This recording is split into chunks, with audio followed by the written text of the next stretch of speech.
ప్రియమైన దేవుని ప్రజలారా, ఈ లోకంలో కన్నీరు పెట్టని మనిషి ఎవ్వరూ లేరు. బాధలో, నష్టంలో, ప్రార్థనలో, నిరీక్షణలో కన్నీళ్లు వస్తాయి.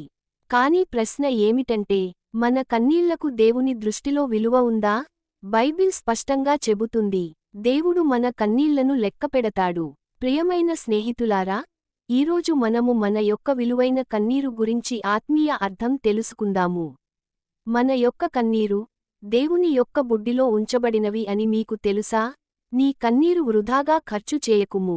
బైబిల్ గ్రంథంలో చెప్పబడిన విధంగా, నా కన్నీళ్లు నీ బుడ్డిలో ఉంచబడి ఉన్నవి.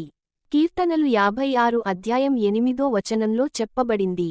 దైవ సన్నిధిలో మనము కార్చు కన్నీళ్లన్నీయు సేకరించి ఉంచబడు ఒక బుడ్డి కలదు. ఓ దేవుని బిడ్డా, నీ కన్నీరు ఎన్నడును వృధా కాదు. ఇప్పుడు ఒక కథ విందాము. ఒక తల్లి గారికి తప్పిపోయిన కుమారుని వంటి ఒక కుమారుడు ఉండెను. ఆ కుమారుని రక్షణ కొరకు ఆమె దైవ సన్నిధిలో ఎల్లప్పుడూ ఏడ్చుచు ప్రార్థించుచుండెను. ఒక దినమందు ప్రభువు ఆమెతో, కుమారీ, నీ ప్రార్థనలన్నీయు నా సన్నిధిలో ఉన్నవి. నీవు ఇకమీదట ఏడవవద్దు అని చెప్పెను. ఒక దినమందు ఆ కుమారుడు లిఫ్టులో పైకి వెళ్ళుచుండెను. ఒక కొత్త వ్యక్తి 2 బకెట్ల నీళ్లతో లిఫ్టులోనికి ప్రవేశించెను. అబ్బాయి, నీవెందుకు ఈ నీళ్ల బకెట్లతో పైకి వెళ్ళుచున్నావు? అని కొత్త వ్యక్తిని అడుగగా, నేను దేవుని దూతను, ఇవి నీళ్లు కావు. నేను మీ అమ్మ యొక్క కన్నీళ్లను దైవ సన్నిధికి తీసుకొని వెళుచున్నాను అని ఆ కొత్త వ్యక్తి చెప్పి అదృశ్యుడాయెను. ఆ కుమారుడు అదిరిపడెను. నా తల్లి నా కొరకు ఎంతగా కన్నీరు కార్చెను అని గ్రహించి, అతడు నేరుగా తన తల్లి వద్దకు వెళ్లి ఆమె వద్ద క్షమాపణ అడిగెను. మరియు యేసయ్యను తన జీవితంలో స్వీకరించెను. ఎటువంటి కన్నీటిని దేవుడు తన కన్నీటి బుడ్డిలో దాచిపెట్టుదురు? ఒకవేళ నీ కన్నీరు అంతయు ఆ బుడ్డిలోనికి వెళ్లకుండా ఉండవచ్చును. లోక ప్రజలు తమ డబ్బు, ఉద్యోగములు, స్థానములు, గౌరవములు, బిరుదులు మొదలగునవి కోల్పోయినప్పుడు కన్నీరు విడుచుదురు. దేవుని మహిమ కొరకు కాక, తమపై తాము జాలిగొను వారిని చూచి, దేవుని పరిశుద్ధాత్మ బాధపడెదరు. నన్ను గురించి విచారించుట లేదు, ఎవ్వరునూ నా కొరకు చింతించుట లేదు. ప్రతి ఒక్కరూ నన్ను తృణీకరించి విసర్జించుచున్నారు. నన్ను అర్థం చేసుకున్న వారు లేరు అని తమ విషయమై తామే జాలిగొను వారి యొక్క కన్నీళ్లు దైవ సన్నిధికి చేరవు.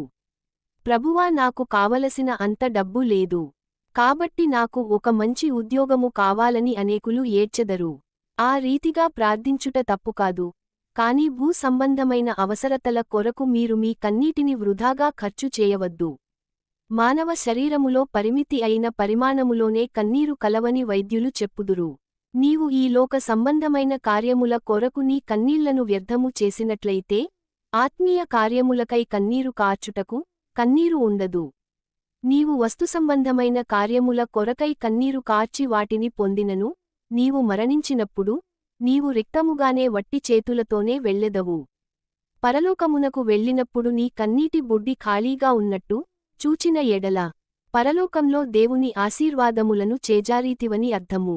దైవ సన్నిధిలో మన పాపముల కొరకును, నశించిపోవు ఆత్మల కొరకును మనమెంతగా విలపించుదుమో, అంతగా మనము దేవునిలో కట్టబడెదము. అటువంటి కన్నీరు అంతయు దేవుని యొక్క బుడ్డిలో సమకూర్చబడుచున్నది. ఆ కన్నీళ్లు దేవుని యొక్క మన్ననలందుకొనును. ప్రియులారా, నీవు ఈరోజు కన్నీళ్లతో ప్రార్థిస్తున్నావా? అయితే నిరుత్సాహపడకు. దేవుడు చూస్తున్నాడు, దేవుడు వింటున్నాడు, దేవుడు పని చేస్తున్నాడు. నీ కన్నీళ్లు రేపటి నీ సాక్ష్యం అవుతాయి. మన యొక్క ప్రార్థన, ప్రభువా, నీ ప్రజల కన్నీళ్లను నీవు చూస్తున్నావని మేము నమ్ముతున్నాము.